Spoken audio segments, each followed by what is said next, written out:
2020년 6월 14일 주한교회 창립 14주년 기념주일 감사주일에 오늘 우리에게 주시는 하나님 말씀이 있습니다. 신약성경 로마서 15장 1절에서 6절 말씀입니다. 신약성경 259면에 있습니다. 로마서 15장 1절에서 6절 말씀 봉독할 때에 살아계신 주님의 음성 듣기 바랍니다. 믿음이 강한 우리는 마땅히 믿음이 약한 자의 약점을 담당하고 자기를 기쁘게 하지 아니할 것이라. 우리 각 사람이 이웃을 기쁘게 하되 선을 이루고 덕을 세우도록 할지니라. 그리스도께서도 자기를 기쁘게 하지 아니하셨나니 기록된 바 주를 비방하는 자들의 비방이 내게 미쳤나이다 함과 같으니라. 무엇이든지 전에 기록된 바는 우리의 교훈을 위하여 기록된 것이니 우리로 하여금 인내로 또는 성경의 위로로 소망을 가지게 함이니라. 이제 인내와 위로의 하나님이 너희로 그리스도 예수를 본받아 서로 뜻이 같게 하여 주사 한 마음과 한 입으로 하나님 곧 우리 주 예수 그리스도의 아버지께 영광을 돌리게 하려 하노라. 아멘. 오늘 봉독한 이 말씀으로 못자리가 되는 교회, 이런 제목으로 우리 함께 은혜를 나누고자 합니다. 교회 창립 14주년을 기념하는 주임에도 불구하고 주한 온 가족이 함께 예배하지 못함이 참 안타깝습니다. 또 아시는 우리 형제들, 또 우리 성도들을 초청해서 함께 예배할 수 있는 그런 일들이 많았는데 올해는 그럴 수가 없습니다. 그럼에도 불구하고 주한교회를 알고 있는 성도들이 각지에서 흩어져 기도하고 관심 갖고 있다는 소식을 들으면 정말 감사할 따름입니다. 마땅히 오늘을 감사하며 예배해야 하지만 코로나19를 막기 위해 온 나라가 기울였던 노력이 혹시라도 교회로 인해서 어그러진 것 같은 뉴스를 또 접할까 봐 우리는 또 조심하고, 그래서 우리는 마음이 참 찹찹하기도 하고 조심스럽기도 합니다. 문명의 토대가 속절없이 흔들린 것 같은 지금의 현실, 교회는 어떤 곳이야 하고 교회가 이 땅에 존재한 이유는 무엇인가 깊이 우리 숙고해야 할 때입니다. 많은 이들이 제도로서의 종교의 염증을 느끼고 교회를 떠나거나 떠나고 있습니다. 교회가 마땅히 해야 할 일을 하지 못하는 데에 대한 절망감 때문일 것입니다.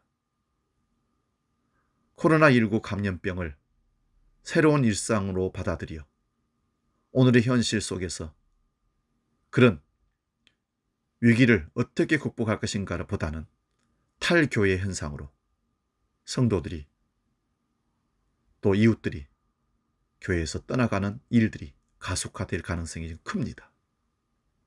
믿음에서 떠나는 일들을 우리는 아마 보게 될 것입니다.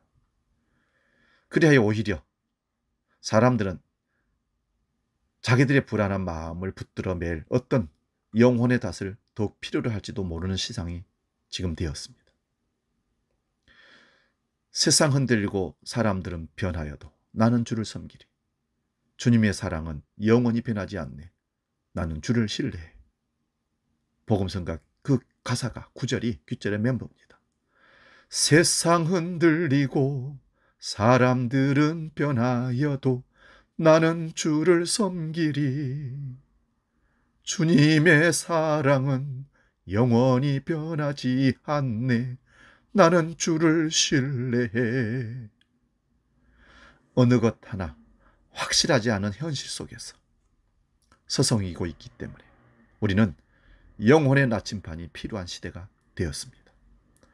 독일의 유명한 신학자 게랄트 휘터는 외부로부터 주어지고 밀려드는 여러 요구에 떠밀려 자신을 잃지 않도록 도와줄 나침반이 있어야 된다. 그러면서 그는 존엄, 하나님에 대한 인식이 바로 그런 나침반이라고 말합니다.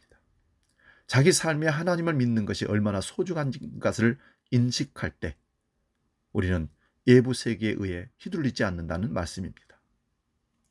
어떤 의미에서 교회는 우리 내면의 나침반이 되어야 합니다. 우리가 하나님의 형상임을 잊지 않도록 해주고 우리 곁에 있는 이들이 얼마나 소중한 존재인지를 일깨우는 나침반, 그것을 교회가 그 역할을 해야 한다는 것입니다. 이 세상에서 가장 아름다운 다이아몬드를 가진 왕이 흐뭇한 마음으로 다이아몬드를 계속 감상하다가 무엇인가 긁힌 흠을 발견하게 되었다는 것입니다. 왕은 실망해서 그 흠 자국을 없애려고 했으나 만질수록 그 흠을 건드릴수록 점점 더 커지는 것이었습니다. 그런데 지혜로운 세공사가 그 흠을 이용해서 아름다운 장미꽃을 그 속에다가 집어넣었습니다. 다이아몬드는 가치는 더욱 높아졌다는 것입니다. 여러분, 어떤 면에서 이 세상에 있는 교회는 흠이 많은 다이아몬드 같은 존재가 아닌가 생각해 봅니다. 우리 그리스도인들이 세상에서 지탄받는 이유는 어쩌면 그런 흠들이 보이기 때문에 그럴 수도 모릅니다. 주님은 그 흠을 사용하셔서 아름다운 장미를 그려 넣으시는 최고의 세공사이십니다. 우리 주한교회는 흠이 너무 많은 원석 같은 교회입니다. 더 다듬어지고 깎아지고 세공사의 손을 더 거쳐야 하는 교회가 분명합니다. 그러므로 개인적인 불만과 서투름과 모자람이 교회를 오히려 비판하는 재료로 쓰이면 안 된다는 사실입니다. 오히려 조용히 기도하시기를 주님 채워주시고 다듬어 주시고 나를 그 일에 쓰임맞는 도구로 사용해 주옵소서. 올려드리는 기도가 필요할 때입니다. 이렇게 될 때 우리는 이런 교회가 가능하리라고 믿습니다. 장로교, 감리교, 성결교, 순복음, 침례교, 이단이 아닌 교단들의 사람들이 다 모이는 교회, 원로 목사님, 협동 목사님, 전도사님, 장로님, 권사님, 집사님 등 교회 직분이 계급이 아니라 그냥 호칭일 뿐 교회 선교사, 문화사역자, 특수사역 종사자들의 사역을 인정하는 교회, 가난한 자, 부자, 신분이 높은 자, 낮은 자, 나이 고하가 없이 모든 세대가 함께 어울리는 교회. 불가능할 것 같은 일이지만 현실에서 가능한 교회가 되어지기를 소원합니다. 성도들이 그런 비전을 품고 모이는 못자리 교회를 저는 만들어가고 싶습니다. 그럴 때 비로소 교회는 그리스도의 몸이라 할 수 있습니다. 교회가 무엇인지를 설명하는 다양한 말씀과 논리들이 있지만 저는 에베소서가 전해주는 이 말씀을 뛰어넘는 주장이 없다고 저는 생각합니다. 에베소서 1장 23절에 교회는 그리스도의 몸이요 만물 안에서 만물을 충만케 하시는 분의 충만이니라. 교회는 그리스도의 몸이요 만물 안에서 만물을 충만케 하시는 분의 충만함이니라. 여러분, 교회를 가리키는 두 가지 표현을 여기서 주목할 수가 있습니다. 그리스도의 몸이라는 단어와 충만함이라는 단어, 그것입니다. 교회 존재 이유는 그리스도의 손과 발이 되는 데 있습니다. 교회는 그리스도의 생명력으로 채워져 역동적으로 세상으로 나아가 섬겨야 합니다. 우리끼리 자족하는 모임으로서 교회가 아니라 세상과 더불어 함께 가는 교회를 말하는 것입니다. 충만함이란 바로 그런 것입니다. 교회를 구성하는 교인들은 다 개별적인 존재처럼 보이지만 우리는 우연히 이곳에 있는 것이 아닙니다.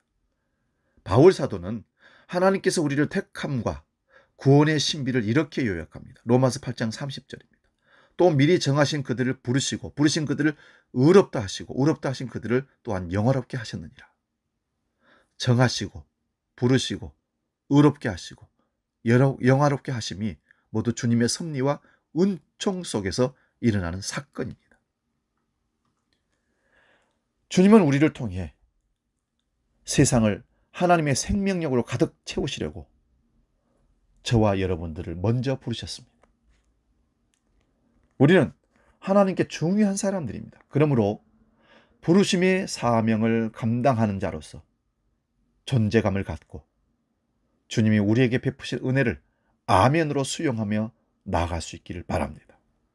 그리고 그리스도가 우리의 중심이라는 생각과 비록 더디더라도 그리스도의 마음을 얻으면 우리는 행복한 사람임을 늘 믿고 나아갈 수 있기를 바랍니다.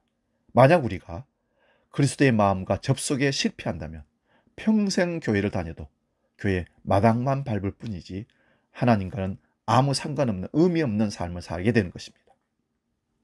바울 사도는 우리가 그리스도 안에 있어야 한다고 거듭 말합니다. 그런데 우리가 그리스도의 아내라는 말과 교회의 아내라는 말을 편리한 대로 일치시키는 경우가 많습니다. 그건 안 됩니다. 그리스도의 마음으로 이웃과 세상을 보고 그리스도의 마음으로 하나님의 뜻을 받아들여야 합니다. 그렇게 사는 삶 자체가 영원한 삶이 되는 것입니다.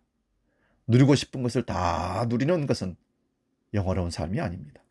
하나님의 뜻을 알고 그 뜻을 이루기 위해 기꺼이 자기를 내려놓는 삶, 내어드리는 삶, 누구에게 자기를 선물로 주는 삶이야말로 우리가 누릴 수 있는 최고의 영원한 삶입니다.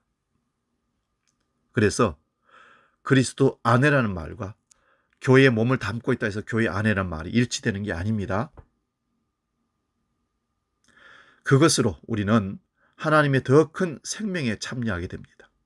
하나님은 각 사람에게 은사를 주셨습니다. 가르치는 은사, 선포하는 은사, 복음 전하는 은사, 찬양하는 은사, 섬기는 은사. 여러분, 은사 안에는 경중이 없습니다. 가볍고 무거운 것이 없다는 겁니다. 어떤 게 중요하고 어떤 게 덜 중요하고 아닙니다. 그러니 차별하면 안 됩니다. 오히려 서로를 귀히 여기고 인정하고 고마워해야 됩니다. 내가 없는 걸 갖고 있는 그 은사를 너를 통해서 나를 채우는, 나도 그를 또 온전하게 세우는 그런 은사입니다. 그 모든 은사들이 그리스도를 중심으로 잘 활용될 때 그리스도의 몸은 든든히 서가게 됩니다. 그러나 교회가 커지고 각 사람이 제각각 다른 소리를 내거나 특정한 사람의 의사가 사람들을 억압할 때 교회는 경직되고 맙니다. 우리는 우리 노예 안에도 그런 교회를 참 많이 봅니다. 그 한 사람이 교회 많이 물질로 공헌했다고 사적인 권리를 누리려고 하는 그런 분들이 교회를, 성도들을 힘들게 하는 교회들이 지금도 있습니다.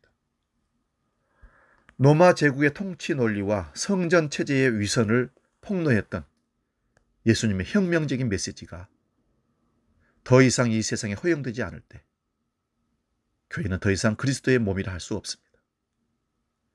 코로나19 사태 이후 이 시대의 교회가 어떻게 변할 것인지를 염려하는 이들이 아주 많습니다. 이것은 교회가 주어진 큰 도전이지만 오히려 기회가 될 수 있습니다. 여러분, 겨울나기를 한번 생각해 보십시오. 나무들이 겨울나기를 위해서 잎을 떨구어 내는 것처럼 우리들도 불필요한 것들을 덜어내고 본질적인 것에 집중할 때 교회는 더욱 든든히 설 수 있습니다. 코로나 사태가 어쩌면 한국교회에 비대해지고 과정된 모든 것들을 떨궈내고 새로운 본 모습을 이루어가는 출발점이 될 수도 있습니다. 교회는 말씀이 바르게 선포되고 성례가 바르게 집행될 때 비로소 그리스도의 몸이 됩니다. 그때 그리스도는 친히 그 구원의 능력으로 임재하시고 믿음을 불러일으키시며 죄인을 거룩한 하나님과 화목케 하시고 모든 사람을 이끌어 자신의 몸된 교회를 세우십니다. 우리가 지금 이 자리에 있는 것은 전적으로 주님의 은혜입니다. 성령께서 우리를 다스리시고 그리스도의 몸으로 불려주셨기 때문에 그렇습니다.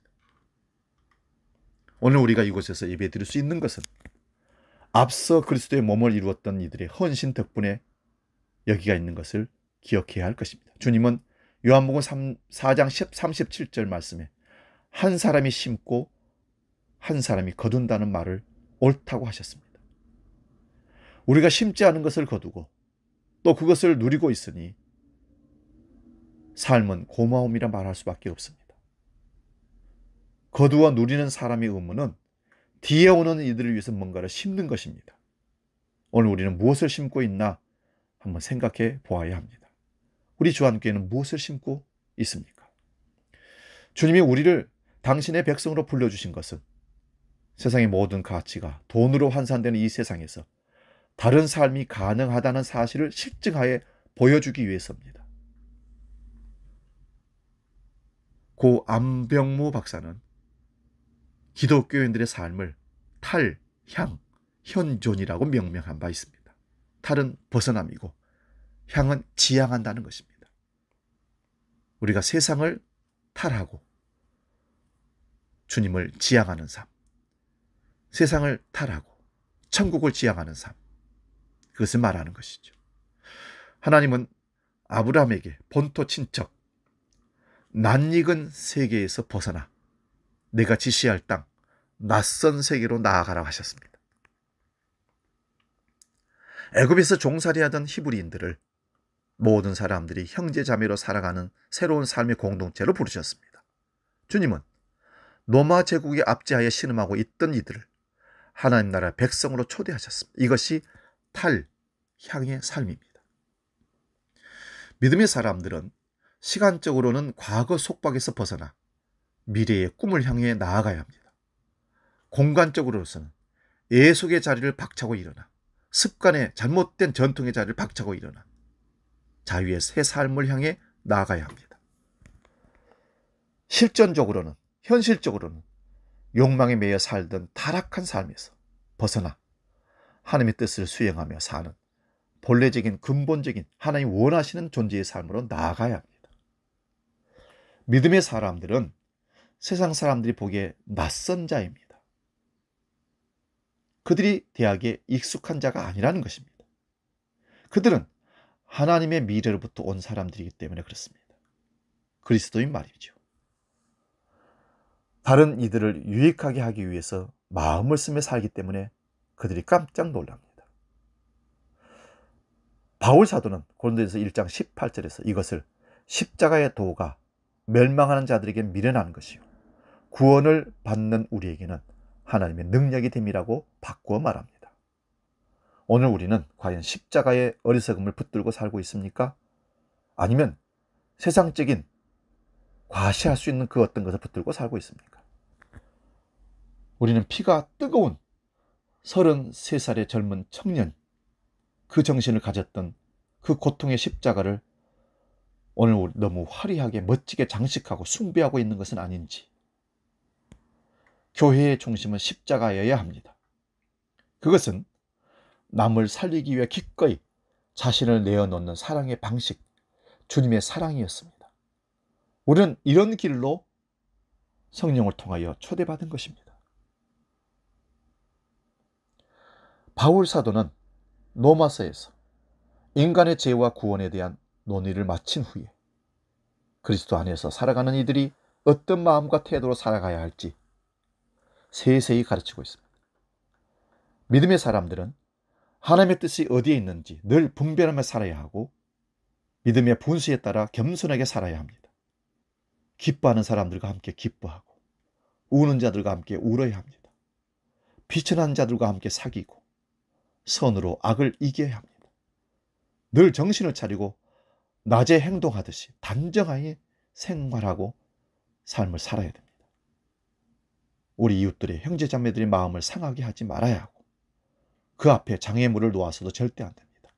남의 앞길을 막는 일들, 말이나 행동을 절대 하지 마시기 바랍니다. 오늘 본문 말씀은 바로 그런 삶을 위해서 구체적인 지침을 바울 사도가 우리에게 주고 있습니다. 1절 말씀입니다. 믿음이 강한 우리는 마땅히 믿음이 약한 자의 약점을 담당하고 자기를 기쁘게 하지 아니할 것이니라. 신앙 공동체를 세우는 제일 1 원리는 믿음이 강한 사람이 믿음이 약한 사람들의 약점을 돌아봐주는 것입니다. 로마서에서 믿음이 강한 사람은 이방인으로서 그리스도인이 된 사람들을 지칭하는 말입니다. 그들은 유대교적 뿌리가 없기에 율법이나 전통이나 비교적 자유롭습니다. 그래서 거리낌 없이 복음을 받아들일 수 있습니다. 유대인들의 경우는 조금 달랐습니다. 의식적이든 무식적이든 어렸을 때부터 율법 조문에 매여 있을 수밖에 없던 삶이 갑자기 종교를 기독교로 바꿨다고 해서 그 모든 삶을 일순간에 다 버릴 수는 없습니다. 그래서 진리의 복음의 말씀 앞에서도 망설이게 됩니다. 우리의 경우도 그렇습니다. 다른 종교를 섬기다가 기독교로 복음 듣고 개종한 분들, 몸과 마음은 여기 와 있지만 습관이, 경험들이 우리 속에서 떠나지 않고 주 안으로 완전히 말씀 안으로 들어가게 하는데 망설이게 하는 경우들이 참 많습니다. 특히 제사나 성묘를 하는데 고민된다는 사람들이 참 많습니다. 바울 사도는 이방인 출신 신자들에게 유대교를 배경으로 하고 있는 신자들의 그런 갈등하고 망설이는 믿음 연약한 행위들을 이해하고 받아들이라고 말하고 있습니다. 여러분, 신앙 공동체는 서로의 부족함을 채워주고 사랑으로 기다려주는 일을 통해서 세워지고 성장하게 됩니다. 자기에게 좋을 대로 처신하면 안 됩니다. 조금 더뎌도 괜찮습니다. 내 생각을 타인에게 강요하기보다는 사랑으로 서로의 입장이 되어 보려고 노력해야 합니다. 예수님이 세상을 떠나시기 전에 남겨진 제자들을 위해 드린 요한복음 17장의 기도는 예수님의 대제사장적 기도라고 합니다. 그 기도 내용 중에 우리가 하나인 것 같이 그들도 하나가 되게 해 주시옵소서. 여기서 우리는 성부와 성자와 성령 하나님을 말씀하는 겁니다. 그리고 진리로 그들을 거룩하게 해달라는 기도를 합니다. 여러분, 하나가 된다는 것은요, 작은 하나가 둘이 될 때 커지는 겁니다. 내 마음에 꼭 맞는 사람들과 살 수는 없습니다. 공동체 생활을 하는 이들에 따르면 가끔 공동체의 해이를 느끼는 것은 그 집단이 지향하는 가치관이 달라서가 아니라 사소한 생활 습관 때문에 많이 힘들다고 합니다. 가령 치약을 짜는 방식이 위에서부터 짜느냐 아래에서부터 짜느냐에 따라서 서로 마음이 불편합니다. 양말을 벗어놓는 방식도 다릅니다. 그래서 함께 산다는 것은 여간 어려운 일이 아닐 수 없습니다. 신앙 공동체도 똑같은 생각을 가진 사람들로 이루어진 공동체는 아니기 때문에 정말 다양하고 다채로운 사람들이 모여 이룩한 꽃밭과 같습니다. 이런 조화는 어떻게 가능할까요? 공동체의 가장 아름다운 신뢰에는 삼위일체 하나님이십니다. 성부와 성자와 성령 하나님. 공동체적 사귐 속에서 그분들은 하나이십니다. 사랑을 뜻하는 헬라어 가운데 에로스라는 사랑의 단어가 있습니다. 대상이 가진 아름다움 때문에 그 대상과 사랑하고자 하는 욕구를 드러내는 말입니다. 이것은 보통 무엇 때문에 하는 사랑이라 할 수 있습니다. 즉, 조건이 사랑으로 맞아 떨어질 때 사랑한다고 하는 것입니다. 조건이 사라지면 그 사랑은 사랑도 사라집니다. 하지만 아가페 사랑은 서로 이질적이고 도저히 가까이 하지 못할 것 같음에도 불구하고 통일되고 하나됨을 이루려는 욕구입니다. 흔히 이것을 우리는 무엇에도 불구하는 사랑이라고 말합니다. 철학자이자 신학자인 김용규 선생은 아가페적 사랑을 이렇게 설명합니다. 아가페는 마치 여러 가지 악기들이 서로 다른 각각의 역할을 감당함으로써 다양성을 가진 하나의 음악을 이루어 내는 교향악처럼 서로 다른 개체들이 모여 서로의 다름을 인정하고 다양성을 존중함으로써 하나이면서 여럿이고 여럿이면서 하나인 공동체를 마침내 이루어내는 사랑이 아가페 사랑이라고 표현합니다. 어렵죠? 그런데 하나하나를 뜯어서 이해를 하면 이해가 됩니다. 자기 소리를 높이는 순간 교향악의 조화가 무너지듯이 교회 공동체 역시 마찬가지입니다. 다른 이들의 소리에 귀를 기울이며 어떠한 강제도 사용하지 말아야 됩니다. 내 의견을 관철하기 위해서 강요해서 시키고 그걸 하기를 원한다는 그런 메시지를 보내게 되면 사람들은 금방 억눌림을 받게 됩니다. 이것을 본문 말씀은 더욱 간단명료하게 요약하고 있습니다. 2절 말씀입니다. 우리 각 사람이 이웃을 기쁘게 하되 선을 이루고 덕을 세우도록 할지니라. 이것이 공동체를 세우는 제2 원리입니다. 음악 작곡가 이건용 선생이 쓴 알토들의 존재감이라는 칼럼을 읽고 큰 공감을 얻었습니다. 합창에서 여성 파트인 알토 파트너의 존재감은요, 다른 파트들에 비하여 약하다는 것입니다. 소프라노의 존재감은 분명하고 잘 들린다는 뜻입니다. 우선 합창의 4파트 중에서 제일 높은 성부를 부른다는 것이 소프라노의 장점입니다. 거의 항상 주선율을 맡는 부분이 소프라노입니다. 소프라노는 음악을 리드하는 역할을 맡으며 그 음악의 표정을 가장 두드러지게 나타낸다는 것입니다. 반면에 베이스는 합창에서 화음의 기초이자 기둥이라 소프라노가 선율로서 합창을 리드한다면 베이스는 화성으로 음악의 틀을 만들어준다고 합니다. 다른 파트와는 움직이는 원리가 다소 다르다고 해서 그런지 저음이지만 베이스는 잘 들립니다. 소프라노와 베이스는 합창 전체의 윤곽을 만들기 때문에 이 두 성부를 외성이라고 하고 그 윤곽의 내부를 채우는 테너와 알토 여성 파트는 두 성부를 일컬어서 내성이라고 합니다. 테너는 고음이기 때문에 잘 들립니다. 그렇지만 높은 소리를 작게 불러야 하기 때문에 어려움이 있습니다. 절제가 필요하다는 것이죠. 그래서 종종 음이 떨어져서 눈총을 받기도 한답니다. 이들에 비하면 여성 파트인 알토는 이도저도 아니라는 것입니다. 선율을 책임지는 것도 아니고 화성의 진행에 기둥 역할을 하는 것도 아닙니다. 게다가 여성의 저음이어서 소리가 약하고 다른 파트들에 붙여서 잘 들려지지 않는다고 합니다. 그래서 많은 아마추어들이 소프라노가 되고 싶어 합니다. 존재감을 느끼고 싶기 때문이지요. 하지만 이권영 선생은 알토가 얼마나 중요한지를 이렇게 지적합니다. 알토는 우선 합창에 볼륨감을 준다. 스스로의 소리를 드러내지 않지만 전체의 합창 소리를 풍부하게 만든다. 알토는 협력자다. 소프라노와 협력하여서 이중의 선율선을 만들기도 하고 테너와 협력하여 화성을 완성한다. 만일 색차감이 많은 화성을 사용하고 싶다면 내성인, 특히 알토의 협력이 절실하다고 합니다. 음악 얘기를 길게 했습니다마는 이것이 바로 교회의 구성 원리라는 생각이 듭니다.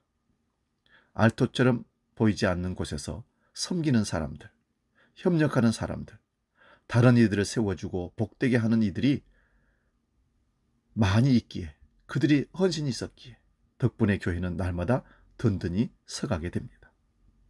그들은 공동체의 유익을 주고 덕을 세우는 사람들입니다. 우리가 자기 좋을 대로 처신하지 말아야 할 까닭은 3절에 나옵니다. 그리스도께서도 자기를 기쁘게 하지 아니하셨나니. 그렇기 때문에 우리도 나의 유익, 나의 기쁨을 위해서가 아니라 타인의 유익과 기쁨을 위해서 가감하게 나누고 드리는 삶이 필요합니다. 인간은 저마다 자기 잘난 맛에 살고자 하는 우주의 중심인데 어떻게 남 좋을 대로 살 수 있을까요? 그것은 주님의 은혜 안에 있을 때 가능한 일입니다. 주님의 마음과 접속될 때 우리는 자아의 한계를 돌파하여서 다른 이들의 아픔을 나의 아픔으로 느낄 수 있습니다. 예수 그리스도께서 이 세상의 모든 죄를 짊어지셨다는 말씀은 세상 사람들이 겪는 고통과 슬픔을 고스란히 당신의 몸에 받아들이셨다는 말씀입니다. 그 사랑의 넓이와 깊이가 한이 없기에 사람들은 주님을 하나님의 아들이라 부르시는 겁니다. 인내심과 위로를 주시는 하나님을 늘 모시고 살 때 우리는 나와 다른 이들을 성심성의껏 받아들일 수 있게 됩니다. 우리가 그런 삶을 시작할 때 비로소 하나님의 영광이 이 땅에 드러나게 될 것입니다. 시골 농부들은 4월 초순부터 모짜리를 만들 준비를 시작합니다. 어린 시절 부모님이 농사 짓는 모습 광경을 떠올려 보면 눈에 선합니다. 농부들은 좋은 흙을 퍼서 잘게 부순 후에 커다란 채를 세워놓고 흙을 뿌려서 고운 가루를 얻습니다. 다시 말하면 걸러내는 것이죠. 그 흙에다가 거름을 섞은 후에 며칠 전부터 물에 담가 놓아서 싹이 발화가 시작된 벽실을 그 모판에다가 뿌립니다. 그리고는 그 위에 지푸를 얇게 깐 후에 모짜리에 옮겨 놓고 어느 정도 자랄 때까지 기다렸다가 논에 옮겨서 심습니다. 농부들이 만드는 모짜리, 고된 노동 속에 담긴 그 정성이 저에게는 예배처럼 느껴졌습니다. 교회는 어떤 의미에서 하나님 나라의 모짜리 역할을 해야 한다는 생각이 듭니다. 세상이 우리 마음을 뺏어가고 우리 마음이 세상에 끌려서 거칠어진 우리 마음일지라도 하나님의 사랑의 채로 걸러내고 성도들과의 친밀한 사귐이라는 걸음을 섞어주고 발화된 말씀의 씨를 그 마음밭에 뿌리고 때가 되면 각자의 삶의 자리에 옮겨 심는 것이야말로 이 땅에 존재하는 교회가 해야 할 사명이라고 생각이 듭니다. 사랑하는 여러분, 예배는 교회 안에서 끝나는 것이 아니라 구체적인 우리 삶의 현실의 자리에서 완성이 되는 겁니다. 각자가 살아가는 일상의 삶의 자리에서 생명과 평화와 사랑의 꽃을 피워 살아가야 합니다. 창립 14주년을 맞이한 우리 주안교회가 생명의 못자리가 될 수 있기를, 사랑의 공동체가 될 수 있기를 축원드립니다. 그래서 저마다 심기한 그 자리에서 줄기를 피우고 잎을 내고 꽃을 피우고 열매를 맺혀서 하나님이 기뻐하시고 이웃 사람들이 기뻐할 수 있는 아름다운 열매를 풍성하게 맺는 우리 주안교회 다 되시기를 주의 이름으로 축원드립니다. 기도하겠습니다. 살아계신 아버지 하나님, 못자리 교회가 이렇게 중요한 것을 다시 한번 깨닫습니다. 하나님, 우리가 오늘 교회 14주년 창립주의를 맞이하면서 그저 감사할 뿐입니다. 우리 속에 하나님을 향한 그 감사와 열정이 뜨겁게 요동치게 하시고 저마다 맡은 파트에서 자기 역할을 잘 감당함으로 말미암아 조화롭고 하나 되는 강하고 멋진 아름다운 주안교회가 되게 하여 주시옵소서. 하나이면서 여럿이고 여럿이면서 하나인 공동체, 그래서 거기서 잘 자란 못자리에서 세상 못판에 여기저기 심겨짐으로 말미암아 죽어가는 세상을 푸르른 세상으로, 생명이 약동하는 세상으로 만들어가는 우리 주안교회 모든 성도들 되게 하시고 앞으로 비전과 모든 하나님의 역사 계획 속에 아름답게 움직여갈 수 있도록 이끄시고 함께하여 주시옵소서. 그리하여 못자리 교회는 더욱 중요함을 깨닫습니다. 잘 만들고 빚어서 싹을 틔워 성장시켜 세상에 심기는 아름다운 교회 모델 우리 주안교회가 되게 해 주시옵소서. 이제 드려진 헌금을 위해서 기도합니다. 하나님 아버지, 오늘도 우리를 예배하게 하시고 하나님께 작은 물질이지만 마음을 담아 신앙 고백적으로 헌금할 수 있도록 기회를 주시니 감사합니다. 한 달 동안 수고한 정직한 11조를 하나님께 드립니다. 감사의 예물을 드립니다. 주정헌금을 1,000번제를, 선교헌금을, 건축 예물을 드립니다. 또한 창립 감사하여 드리는 감사 예물이 있습니다. 이 물질을 거룩하게 분별하셔서 아버지 거룩한 물질로 다시 흘려져 죽어가는 생명들을 못자리 교회를 만드는 교회 속에 귀하게 쓰임받는 물질 되도록 역사하시고 도와주옵소서. 드린 손길들, 특히 우리 주안교회 성도들이 처한 그 직장과 일터와 사업장 위에 코로나 사태로 인해서 경제적인 위기와 아픔과 고통을 당함에도 불구하고 견뎌내게 하시고 하나님이 주시는 놀라운 축복을 바라보면서 오늘도 내일도 계속 뿌리고 심고 거두는, 그래서 부지런한 우리 모든 성도들 되게 하여 주시옵소서. 주께서 인도하시고 채우시고 함께할 걸 믿고 예수님의 이름으로 축복하며 기도하옵나이다. 아멘.